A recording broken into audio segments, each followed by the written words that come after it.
That, Hi! Oh, fuck, you can see my tracksuit pants. that was potentially the quickest on and request. I've been waiting for 10 minutes. That's Hi. awesome. How you going? Good. Good to see you. You too, you too. It also saves the awkward little fumbling bit where I'm just wondering, no. I'm going to wait for this person to jump on. And so, how you been? No. We don't do any of the awkward fumbling. We're straight into it here. You know me. Well, let's get down to business. Oh, I love it. So, I'm fucking pumped to have you on, Miss Azzopardie. Thanks. So, firstly, I'll just to start off with this for the guys. Obviously, there'll be a few of your guys and girls on here who maybe don't. I can see some. Yeah, I can see a few of your crew already who don't maybe know much about momentum and what we're actually trying to do here. So, to start us off, what momentum is basically is a men's wellness and performance organisation, what we've created. And a real simple fundamental is around us challenging and championing each other to be better as men. And, you know, that stems from us, all three of, you know, Blake, Dylan and myself. My name's Janoah, for those that don't know me. We've all experienced what it's like to not have our shit together and to not know where to go either. So what we're creating is almost like a hub of resources. There's network of like-minded guys. There's tools and education of all the things that we wish we had. We're trying to bring that all together now. And obviously, one part of that is about learning from others, because no, we don't have all the answers. And most men have women in their lives. It's true. Whether it's your mum, your sister, your missus.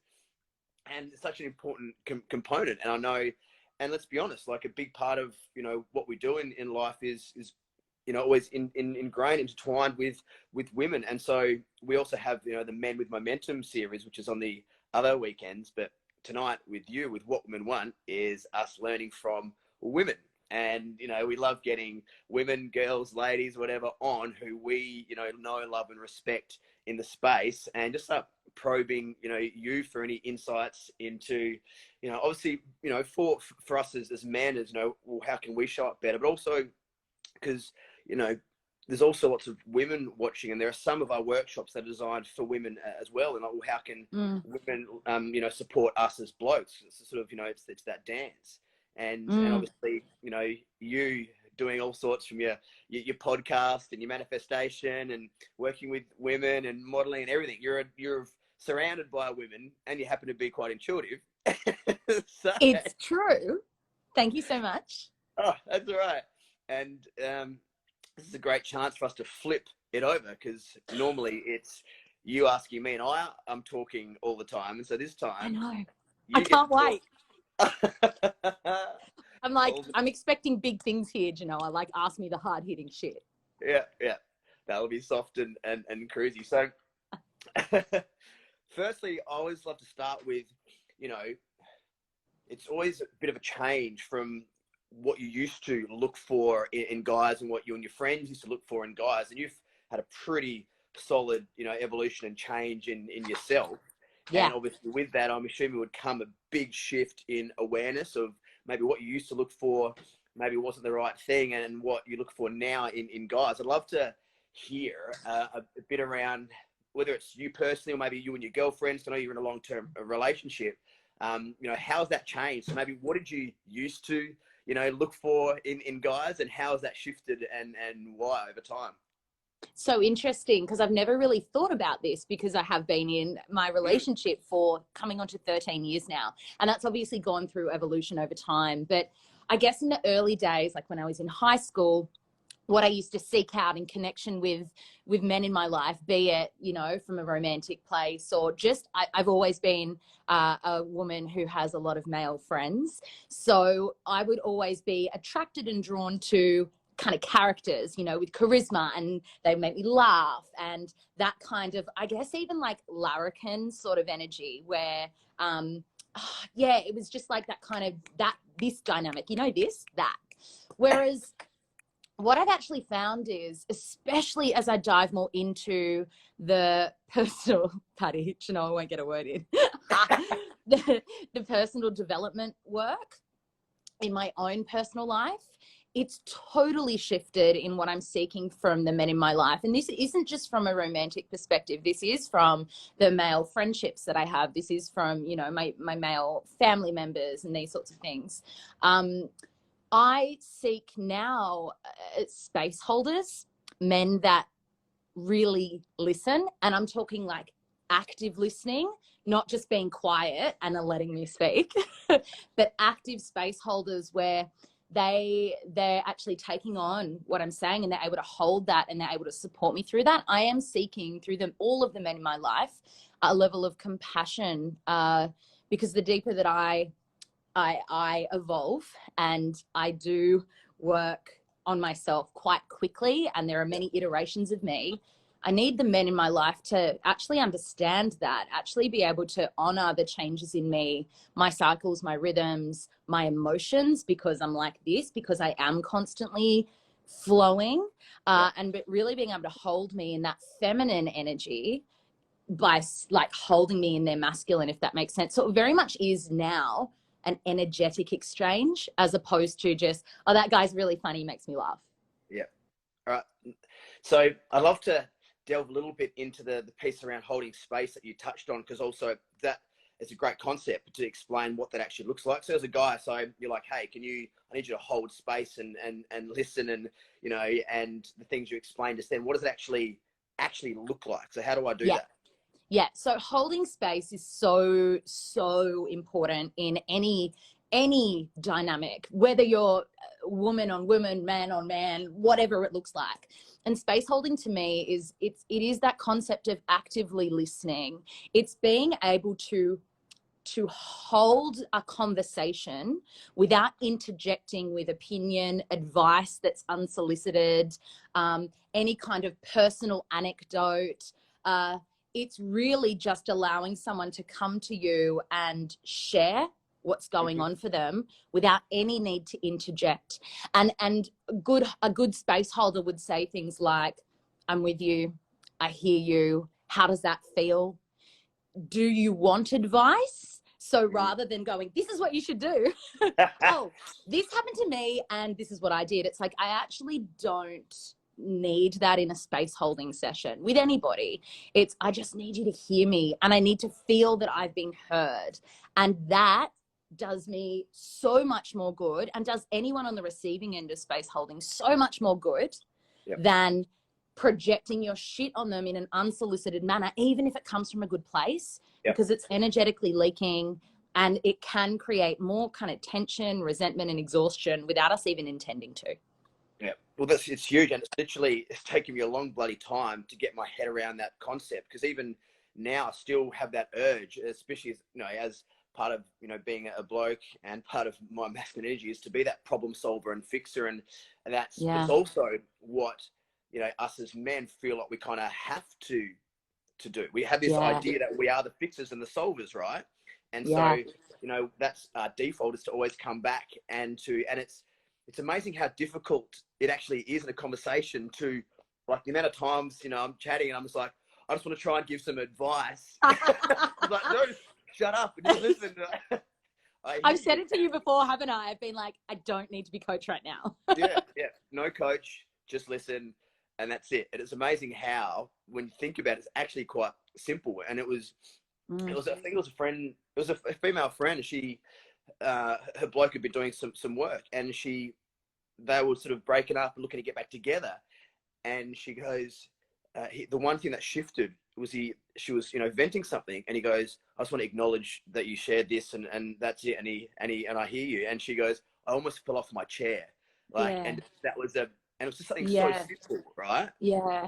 We don't have to be the savior, do we? No. I don't want to save you. I can fix myself. I can sort my stuff out. I just need a sounding board to be able to hold what I'm doing, help me process it. And if I need your advice, I'll ask for it. I'll say, what do you think? And that's where it's like, okay, it's not in an unsolicited manner anymore. It's been welcomed in. So that's a huge one, especially in the dynamic of romantic relationship as well. And I've got to hand it to Tranny, my husband. He's very, very good at that. He's very good at holding space without offering advice. Although there are moments where I will snap and be like, I'm not asking for that. I just need you to hear me out. So yeah, and it goes both ways. Yep. Yeah. All right. Awesome. So just acknowledge without trying to fix, and maybe even ask, do you want advice or not, as like a preface? Yeah. Honestly, at the beginning of any conversation, it's like, would you like me to offer any advice, or do you just want me to listen and hold space? Like, always asking that. And on the reverse, when you go to have a conversation with anybody saying, look, I'm not seeking advice right now. Yep. Let me know if you have the energy and the space to hold for me right now. Because also, we've all got so much stuff going on. Sometimes we're not in the energetic position to hold space for somebody else. And we've got to, rather than have resentment for a person not being there for us, give them the opportunity to either step into that or lovingly decline, given that, you know, they've got stuff going on as well. Yeah, true. It's a tough one. And now that you brought up your amazing Trent man. I can see that he's got some fans in the comments. Yeah, I actually brought it up. I saw a few people say, "Oh, Trent." Like, let's talk about Trent and the amazing man that he is. That is there for you moving through all this stuff. And so, what are some of his, you know, traits that, whether they're, you know, masculine or feminine? What are some of his traits? What a guy. That you're attracted to, that really, like, that keep things going. Like, what are some of those things that he shows and brings to a relationship that are really important to you? The most important thing for me, the thing that I respect the most about Trent, and if there's anything I can talk about, it is like long-term relationship. We've been together since we were 17 and we're married, and it's been 13 years. And I've got to tell you, the Hollie that he is married to today was not the Hollie he married 2 years ago.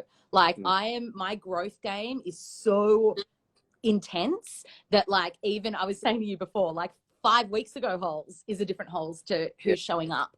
And through all that, there has been not one little bit of judgment. Like, Trenny isn't, I literally, part of my job is intuitive readings for people, right? Like psychic based stuff. I teach people manifestation. It's a lot of esoteric work that not everybody is into. And when he met me and when he fell in love with me and when we started to evolve in our relationship, I wasn't doing any of that. That wasn't on the radar. I worked a corporate job. I was a very, very different version of myself.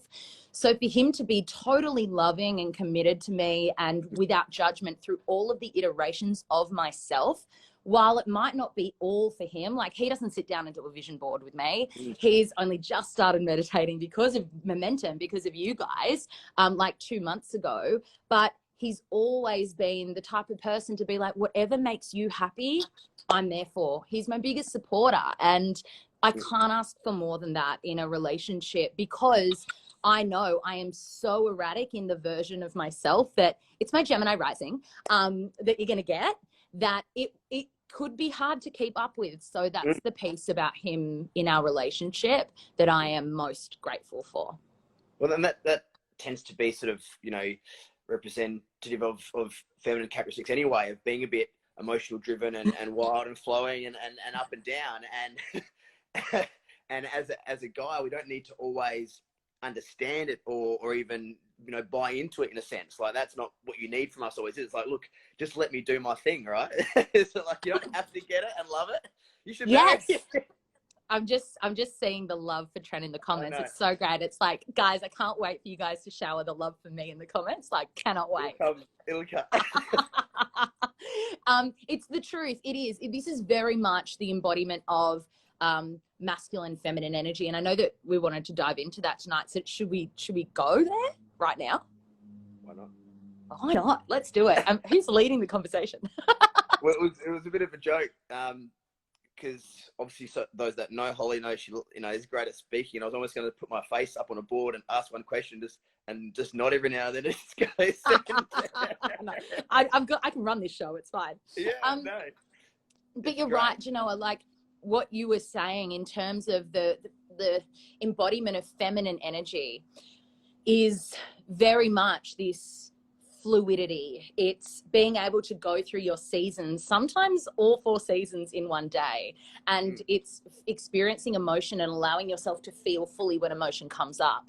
Now, masculine and feminine energies are not gendered. However, in the context of this conversation, let's say that for a woman in particular to be her fullest embodiment, we want to make sure that she is accessing that feminine essence, right? Which is in her, it's our nature. What's happened, however, is societally we hail the masculine, and that's not men in general, that's masculine energy. So masculine energy looks like go, go, go, do, do, do. It's productivity, it's getting shit done, it's hustle, right? It's all of these things. And what's happened is along the way, we've become disconnected with the beauty and power in our feminine energy, which is surrender, flow. It's our relationship with our intuition, which we all have access to. We just don't honor it the way that we honor logic, for instance. And so when a woman is more embodied in her femininity, in her feminine essence, you'll find that she feels emotion freely.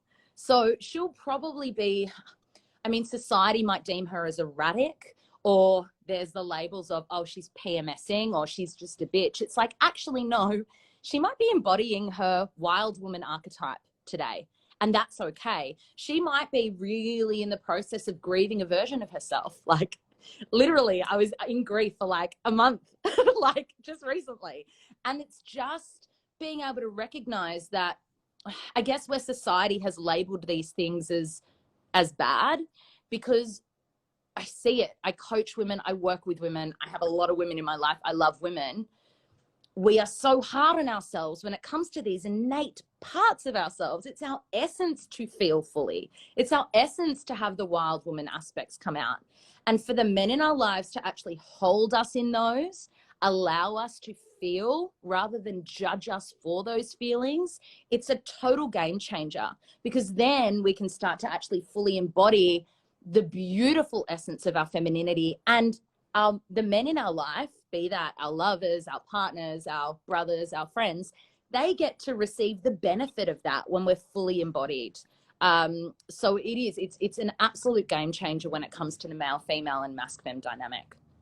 And the kicker there is obviously for us guys is to understand what that looks like. And so how do we step into our, masculine, what does that even look like and feel like? Because I know, for me for years, and I know the boys shared a similar sort of thing, my idea of masculine man was about, power and control, and it was often judgment and that kind of thing. And so, if someone were to say to me, well, for you to support, so I know, especially like if women are, out in the workplace, and they might have to step into a bit more of a masculine style role to hustle and get things done, which is okay in a place, and then they want to come home and be able to just drop back into their, feminine, how does a guy step into a constructive version of that masculine energy? What is exactly does that kind of look like? Because that's the kicker. And for a guy to be able to, pick up, and that's the emotional intelligence piece, right? The awareness to go, okay, now's my time to drop into this. What does that look like? That's huge. It's a good question. And you know what? It actually does go both ways. It is just as important for the, the feminine in the relationship to go, oh, hang on a second, I'm overdrive on masc here, I need to drop into my fem. So I think we should look at how to do both. Firstly, send it, Hollie, send it. For a male to drop into his masculine energy in a constructive way in a relationship is, do you like that? That's like constructive. He's grounded, right? So any practice that brings him into his body and allows him to be fully present. So when he's scrolling on his phone and you're having a conversation and he's going, yeah, I'm listening, that's not in your masculine. That's very leaky energy, right? He puts the phone down and he sits and he goes, talk to me, come sit with me, what's going on? And he does that active listening piece we were talking about before.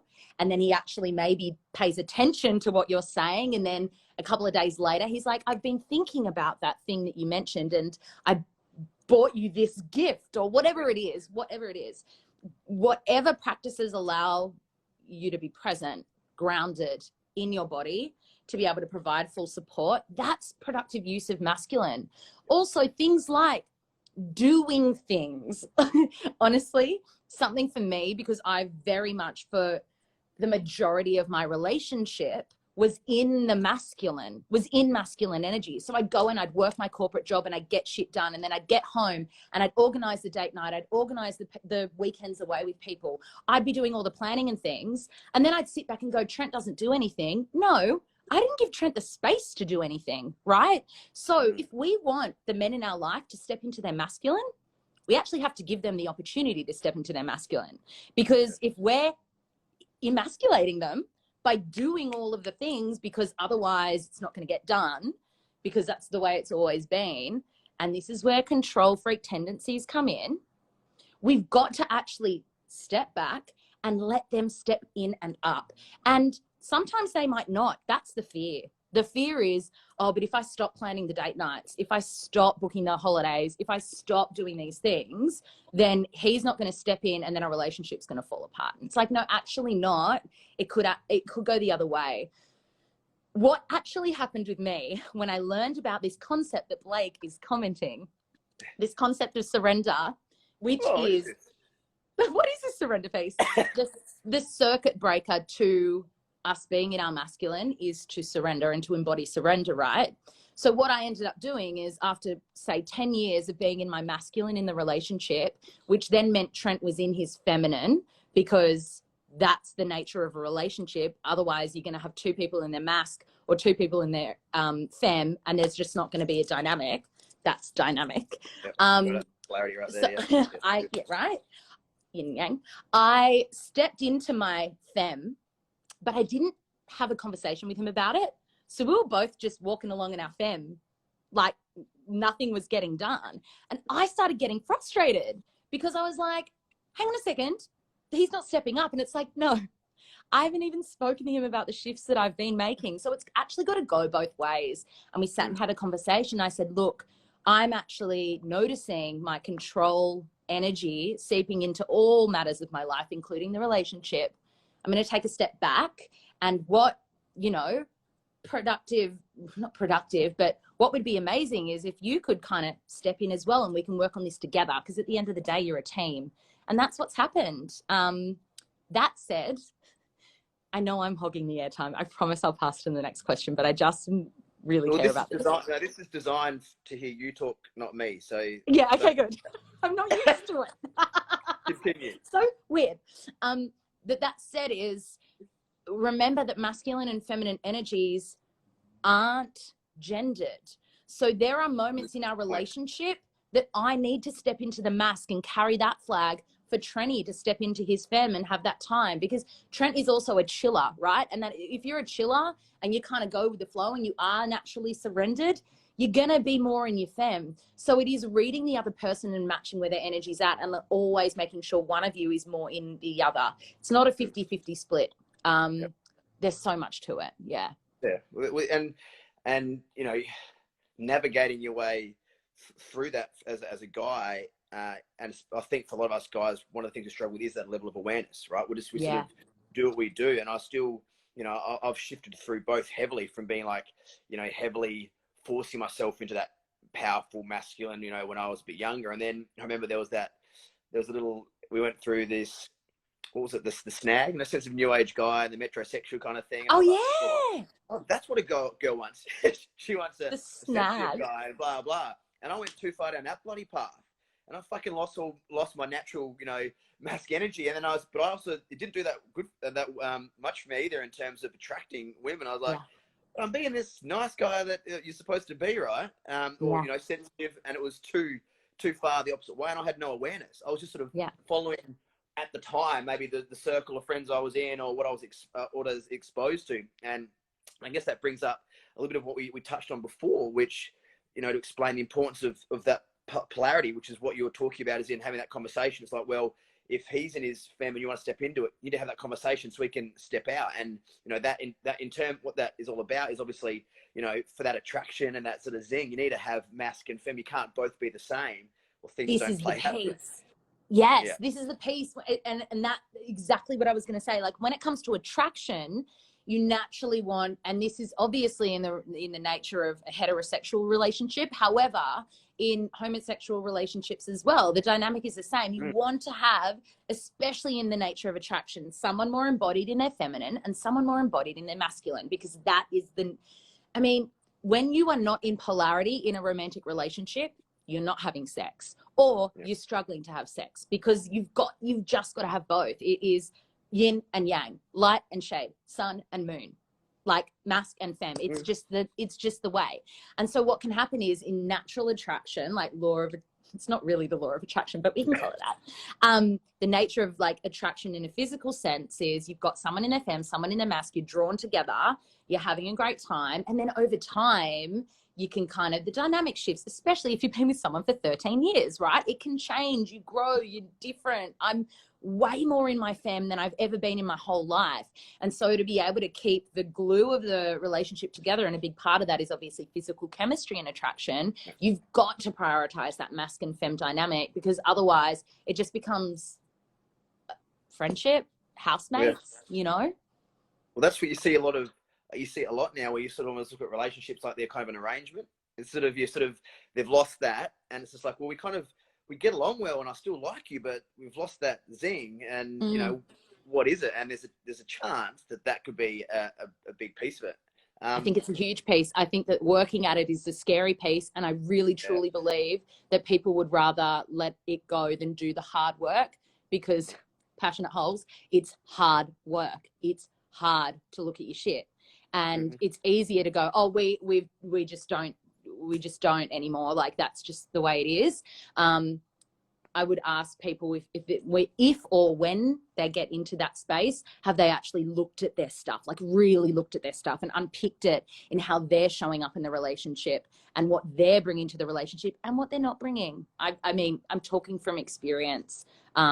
This is where we really are being forced to get off our high horses, because our relationships are our biggest teachers and mirrors if we allow them to be. Yeah. And I would just flicking back a little bit. I think Dills sort of asked a question around, you know, the exhaustion of Trent when he wasn't aware and sort of sat in that feminine, and you trying to sort of jump between both, and then the shift. You know, what was the change, and how that felt? Was it relief or whatever when finally that started changing again? How did that process go from, like, to just suck the life out of you? I can't tell you it, honestly, because it's changed so rapidly, but it's almost been like this natural shifting over time. So it's not just been, oh, we decided to have this conversation and now it's sorted. It's almost like a constant day-to-day practice of us paying attention to where our energy is at in the relationship and how we're showing up in that. So it's almost become part of the relationship. Like, I don't know if this is making sense, where it's not like we did the hard work and now it's changed. It's like, this is constant in the relationship now, checking where our energy's at. It's not even a spoken about thing anymore. But at the beginning, if anything, it was the most uncomfortable part, was actually acknowledging that there was something wrong in a relationship that really hadn't had anything wrong for a solid 10 years. That was the hardest part. Yeah. That communication piece. Still, I still sometimes now I've really got to force myself to show up, whether it's with a mate or with a girl, to have that awkward conversation. It still feels icky. Yeah, but on the other side of those conversations, Janoah van Kekem, that's where you have the breakthroughs. And it is, and it's a really good point you made there. If it's like, we're not just going to have a problem and it's fixed. It's a constant process of evolution, and then things change again. And also, you both change, and values change, and so you've got to keep moving with it, really, isn't it? It's not like, it's like we did that, fixed, next. God, no. And it's not just in the context of romantic relationship either. It's in the context of any relationship. There are these moments where it's like, I can let this friendship or this family relationship that's really causing me grief fall away because I'm too uncomfortable to have this conversation, or I can show up and be open-hearted and really just speak what I'm experiencing and trust that it's either going to be received from the other person and then we can work on it together, or it's not going to be received and it will fall away in its own way. And that's where the vulnerability piece is huge as well. Do I go down there? Maybe not. I was going to start a whole chat around, is vulnerability sexy? What does vulnerability even look like?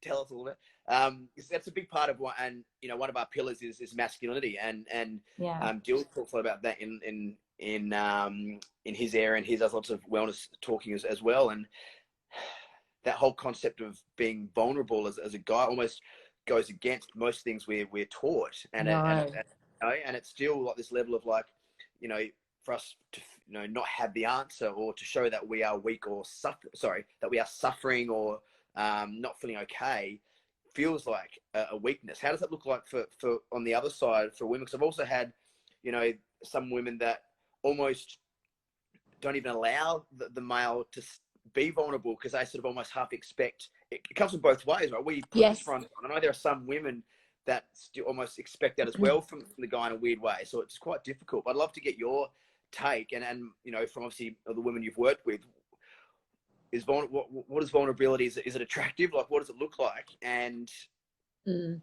I think in what I've witnessed and in my personal experiences, I have rarely seen any man in my life be fully vulnerable.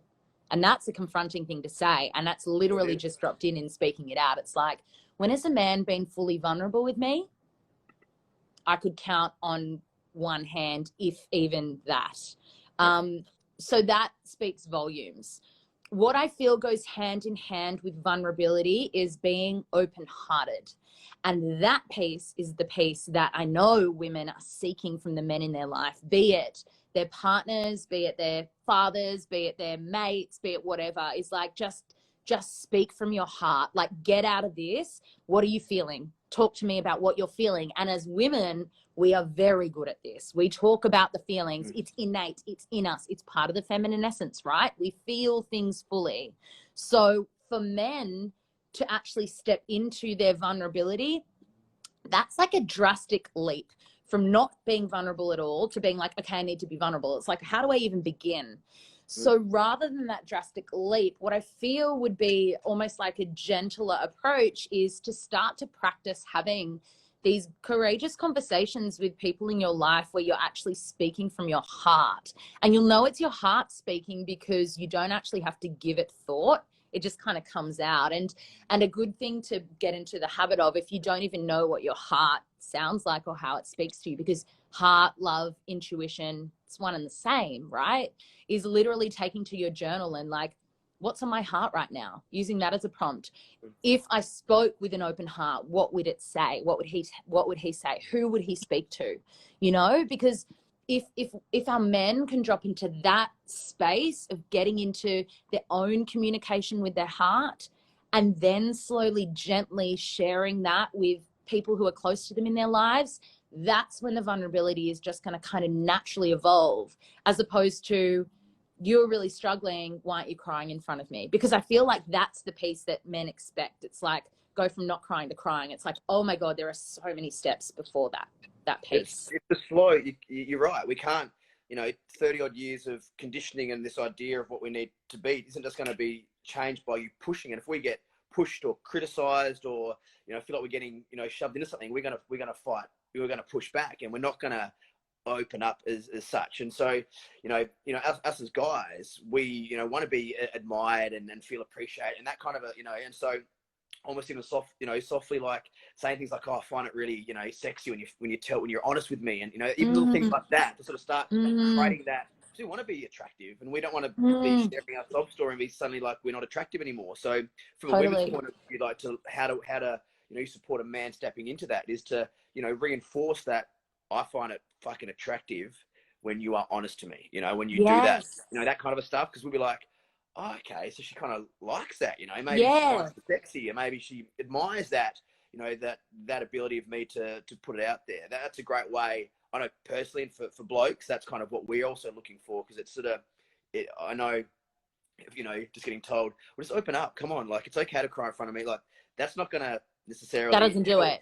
It needs to almost be like supported, you know, like, yeah, good point, Blake, like the way it's framed, you know. Yes, exactly. And, as you know, and that's what we're trying to shift as well, is that, you know, vulnerability is we look at it as a strength in the sense that by you, because that's a big part of knowing, like mastering yourself is also knowing the shadows and the stuff that's not working and what's not okay, because the biggest barriers to our performance is that manifestation of all the stuff that we haven't allowed ourselves to feel over time. And that's when we become irritable and reactive and make stupid decisions and, you know, get foggy mind and all the rest. So in that, it's power to be able to allow that to come through and out and actually speak it. And because that's also part of the processing and how the body's process emotions to feel it and get it out.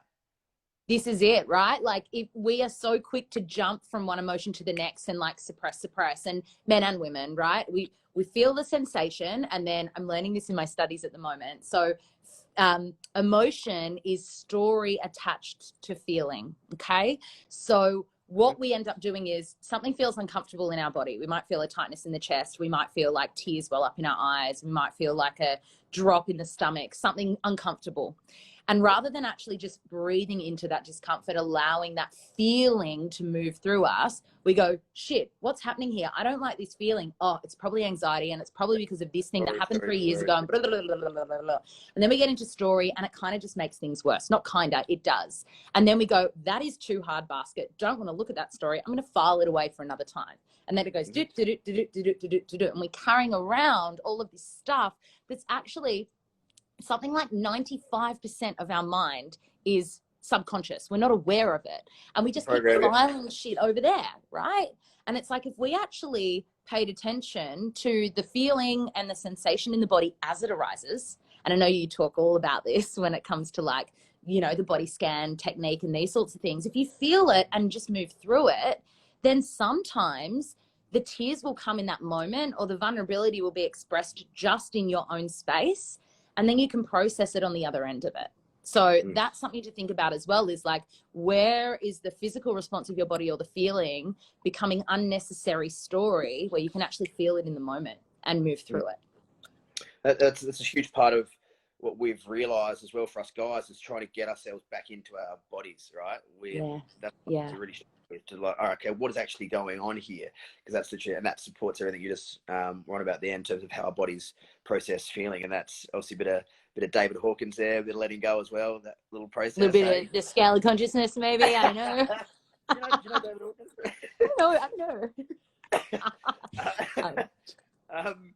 From moving away from sort of, you know, that the masculine femme energy and that kind of stuff, what are some of the other things that you see, whether it's you've experienced or from working with a lot of women, from their side, what are some of the things that you see are causing, you know, friction in relationships, or that they see? Because a lot of it, like, still with us blokes, a lot of it is a lack of awareness, and for me, I know personally, there was a lot of ego that was like, nah, I'm fine, I know what I'm doing, I'm right, I've got my shit sorted, you know, like, don't fucking tell me my stuff, you know. And it's difficult. And so often when it comes, you know, you'll hear something from someone close to you, like, no, and then someone else will say something to you like, oh yeah, good point. Like, you know, what are some of are there themes that you see, that there are certain themes that are like, tend to be what guys are, you know, not so constructive themes.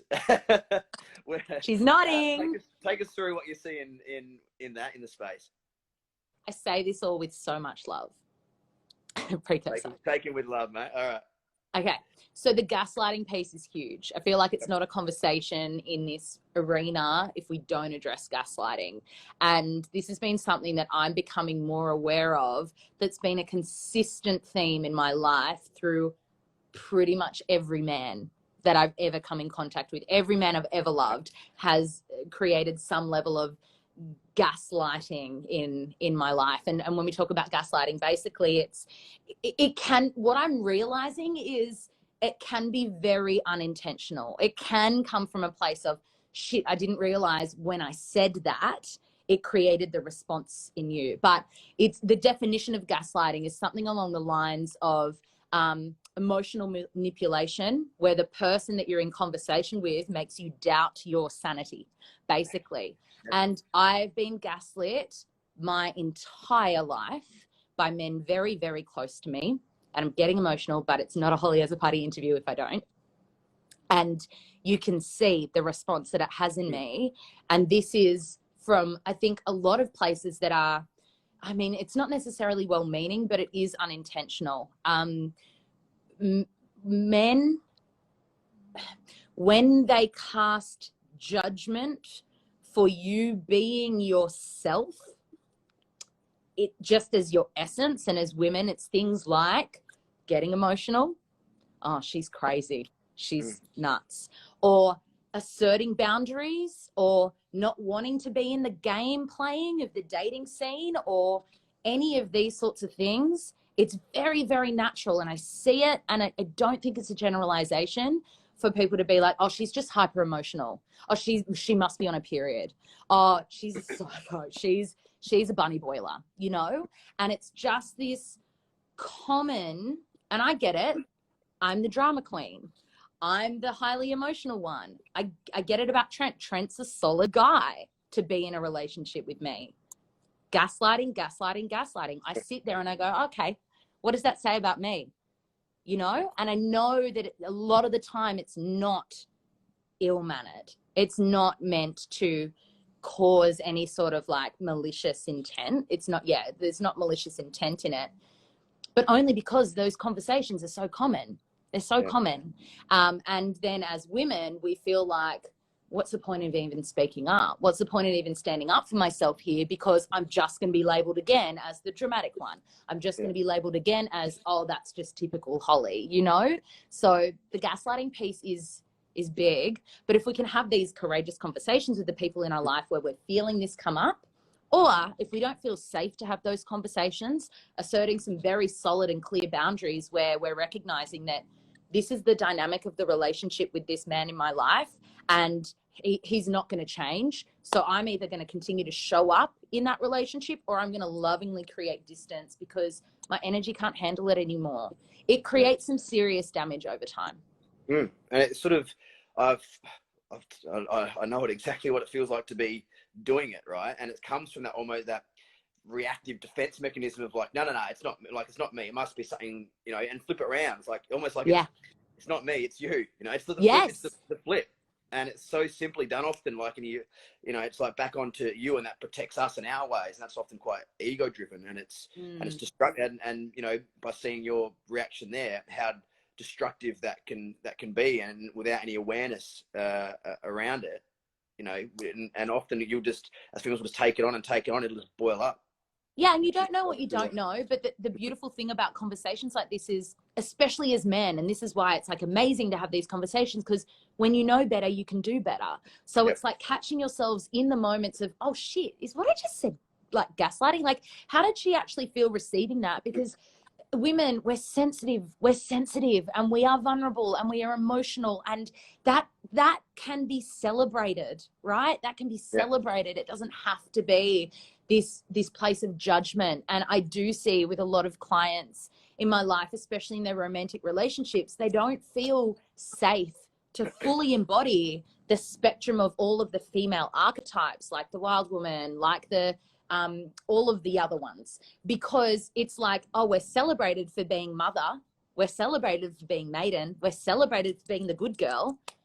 But if we were to step into any other arena, there'd be trouble. And so it's just safer to play small. And do you know what that does to a relationship, by the way? Then that means that your man is getting a half-assed version of you in all areas. So it's actually better to be able to hold your woman in all of her colors, because you're getting the like turned on version of her. That's what you want. You want that fire. Kind of what you want, right? It's a win-win. Yeah. Oh, that's so yeah, I mean, and from a guy's point of view, it's like, okay, so what do we do? So it's like start questioning, you know, start questioning ourselves. Like, what was my response to that? You know, did I own some of my own shit? One of our main, you know, we have a pathway to change, and one of the main parts is, you know, there's the awareness and self-assessment piece. It's like, well, how am I bringing myself to this situation, this conversation? Did I actually acknowledge anything, or do I just flip it around and put it back on that person? You know, am I owning my shit here? You know, or am I standing true to try to protect my way of thinking and being? It's a great little start checking in on yourself. I'm talking from a guy's point of view, how to start, you know, because as you said, almost every guy you've experienced, Every guy. close connection with, whether it is, Yep. family members, relationships, has done it at some point. So it's obviously huge. Right? And it's just this subconscious thing. And if we don't call it out in ourselves and in others, it will just continue. But what we really want to do is start to honor and celebrate women who are stepping into all of their colors and all of their powers. Because honestly, without sounding too kind of esoteric and out there, that's the shit that's going to change the world. It actually is. We've been in the masculine for way too long. Have a look what's going on. We need to be on this axis and tipping point, and we need the men in our lives to hold us and to celebrate us and to champion us in that, and to be like, babe, you go out and change the world. I fucking got you. Like, I'm celebrating you, and that's my girl, and I'm proud of you, and whatever you need, I'm here for you, and I've got you. Like, that's what we need. Not, oh God, she's delusional. And that's that masculine essence of being, grounded and centered, and that's powerful. And, yes, purpose, being purpose, for the masculines about, mission and purpose. And part of that purpose is to support, we're in the it other together. partners we have in this world, right? We're in it together. It's not one or the other. It's not better or worse. It's not men versus women. It's like, let's come together and support one another. So while we want our men to be holding us and to be like championing us, we have to do the same in reverse. And I'd like to think I'm a pretty decent champion for the men in my life. It's why I surround myself with such fucking legends. But that's just as important. So the women watching this is like, how are you showing up and supporting the men in your life so that they're able to step into their fullest potential, so that they're able to give back to you? It's like this beautiful synergistic, energetic exchange. And that's where the juice happens. That's where the really powerful change comes into play. So I just wanted to keep fucking going here, because I just looked at the clock and we're already over time by 2 minutes. Oh my God, really? Which is fine. We've got a couple of minutes. So I just want to finish. Never saw that coming. It was always going to be that way. I was going to have to cut it. All right. So if you could leave us all with one for women and one for men. If you could, give one, if any of the men watching here say, if you could do one thing, work on this, and also for women, like, what would that look like for women to support? It dropped in, and it's There for we both go. of you. It's the same message for both of you, and it's honest expression of self. I'm like being, sorry guys, if you're not familiar with me, a little bit out there, but I'm being drawn to the throat chakra. And the throat chakra is, it's a home of communication. And we spoke about this, open communication, open-heartedness, honest conversations. Yeah. So expression with self and what's going on for you honestly, and then sharing that with somebody or people that you trust in your life. And it's not a gendered thing. So it's like, sit with what honest expression looks like in your life, and how can that filter into the relationships you have with the men and the women in your life. And also, how can you allow the men/women in your life to step into their honest expression of self? Love it. That was channeled down to the throat chakra, and it came out beautifully. Thank you so much. Holes, thank you so much. Hang on a second, but I have a list. A list? Yeah. Of more things? Oh, no, just a quick thing. Like, what's happening on Wednesday? You were going to forget. No, actually, I wasn't. I was about to slide right into it. Oh, sorry. So, for those that are interested, so part of Momentum has been working a lot on the back end to try to bring, resources and workshops, and we're actually launching our first workshop, Building Blocks to Being a Better Man, which we've done a similar version of in person in Sydney and Melbourne months ago, back when it's a whole different world. And we're now launching our first webinar on Wednesday night, which is all around us bringing together an introductory 90-minute version of some of the stuff that we wish we knew when we were younger. We'll take you through our core pillars, so it's like mindset, muscle, mission, and masculinity are our core fundamental pillars that we feel if you can get your head around that as a man, then you're on a pretty good way to sort of moving forward and growing and being the best version of yourself. And so the webinar is actually open to men and women. This is, so it's important. We also believe that, as we've talked about tonight, you're working together here. So for men, you'll learn some basic techniques and concepts that we've picked up along our way, but also women, you'll get an understanding of maybe how you can better understand some of the stuff that we're going through and how to support us to be the better version ourselves, so we can in turn do the best for you. So we're absolutely pumped to bring that on Wednesday. So can I say something about that? Yeah, of course you can. Well, I just think it's better to come from someone who's not selling it, because like while people are jumping on and watching this, they're they might be going, oh yeah, of course he's going to talk about that because this is part of the business. But guys, this is the shit that actually fucking matters. Like when I went along with my husband and a couple of other men that we have in our lives to their event in Sydney, it changed everything in my relationship. Stuff that I've been working on with my husband or trying to work on with him. Don't coach your partner. It's not fucking sexy. And everything dropped after him attending their event. These guys are the real deal. And I'm not just saying it because they're some of my best friends. This stuff actually fucking matters. Trent meditates now. Literally, I've never been able to do that. And it's like off the back of that. So the women watching this, if you can show up for the men in your life by attending something like this, go for it. Also, I have 2 free tickets to give away. So if you are watching this live, share in your stories what your biggest takeaway was from this and a link through to Momentum, and I'll choose the 2 best responses to give a ticket away. But honestly, guys, how much are the tickets? Like $50? Yeah, 49, yeah. It's nothing. Like, it's actually nothing. To champion our men and to support them, this is the stuff. How are you showing up for the men in your life, I love it. Well, no, I have one more thing to say. The support from you guys is brilliant. Wednesday night, Dixie, we're gonna play. Oh, yes, go. Okay, one more thing. It's your birthday tomorrow, so I just thought we could all sing happy birthday to Janoah, even though he's only going to hear me. But let's all get in the chat box, and I'll sing, and then you guys just comment happy birthday because he's not going to make it a thing otherwise. So 3, 2, 1. Happy birthday to you. Happy birthday. I'll use my crystal to you. Happy birthday, dear Janoah van Kekem, for tomorrow. Cancerian, Leo Moon, Sagittarius rising, double fire, water. Happy birthday to you. Hip hip hooray! Thanks. Thank you so much. That was on the list. Thanks, guys. There's What's some good that? points on your voice. You could be a singer. Thank you. Thank you so much. I know. And thank you, Holes, for coming and showing up as you always do and being honest, and just, we love it. So we love having people like you supporting us as well, because that's what makes this a thing is, women and men and people like yourself jumping on board and sharing what you pick up on as well. So, well, as High School Musical says, we're all in this together. I'm going to end now. Okay. Bye. Peace.